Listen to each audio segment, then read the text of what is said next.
राम मंदिर के बाद ज्ञानवापी और ज्ञानवापी के बाद अब उत्तराखंड के साथ साथ भारतीय जनता पार्टी शासित प्रदेशों में यकसा civil code, uniform civil code लागू करने की प्लानिंग की जा रही है। उत्तराखंड में विधानसभा का एक स्पेशल सत्र बुला करके यूसीसी को लागू करने की एक खबर एक न्यूज़पेपर के जरिए सामने आई है। हालांकि आधिकारिक तौर पर अभी इस तरह का कोई बयान सरकार के जरिए या भारतीय जनता पार्टी के जरिए सामने नहीं आया है।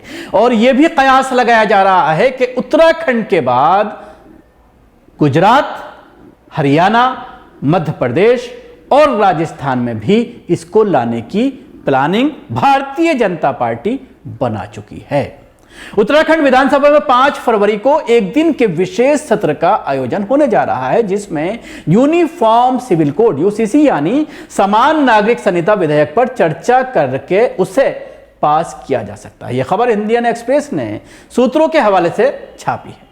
इसमें कहा गया है कि उत्तराखंड में मई 2022 में सुप्रीम कोर्ट की पूर्व जज जस्टिस रजना प्रकाश देसाई की अध्यक्षता में 5 सदस्यों की एक कमेटी बनाई थी। यह कमेटी 2 या 3 फरवरी को अपनी रिपोर्ट सरकार को सौंप सकती है। बताया जा रहा है कि इस रिपोर्ट में लैंगिक समानता और बेटियों को पुश्तैनी संपत्ति में समान अधिकार देने पर जोर दिया गया है। हालांकि इसमें महिलाओं की शादी की न्यूनतम उम्र को बढ़ाकर 21 साल करने का सुझाव नहीं दिया गया है। इसमें सिफारिश की गई है कि यह 18 साल ही रहनी चाहिए। सूत्रों के हवाले से इंडियन एक्सप्रेस ने खबर दी है कि एक बार जब उत्तराखंड विधानसभा इस विधेयक को पारित कर देगी तब बीजेपी शासित अन्य राज्यों गुजरात और असम भी अपनी अपनी विधानसभा में ऐसे ही विधेयक को पारित कर सकते हैं।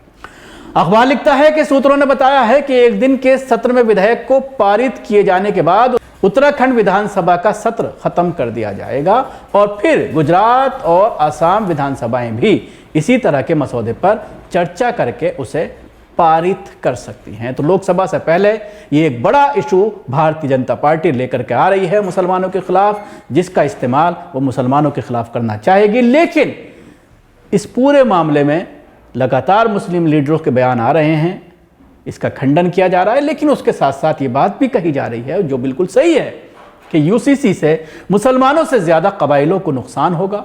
हालांकि उत्तराखंड में कबाइल है नहीं।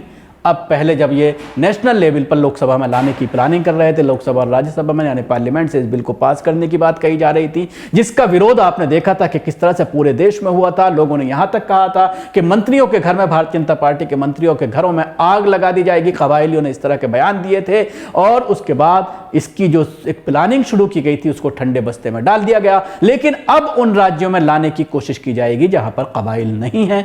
सबसे पहले शुरुआत इसकी उत्तराखंड से कर कहीं ना कहीं उसको टेस्ट किया जाएगा और फिर दूसरे राज्यों में भी इसको लागू करने की कोशिश की जाएगी। हालांकि भारतीय जनता पार्टी के जहां पर सरकार है, जहां पर कबाइली रहते हैं, उन जगहों पर जल्द ही जो है लागू करने की कोशिश नहीं की जाएगी।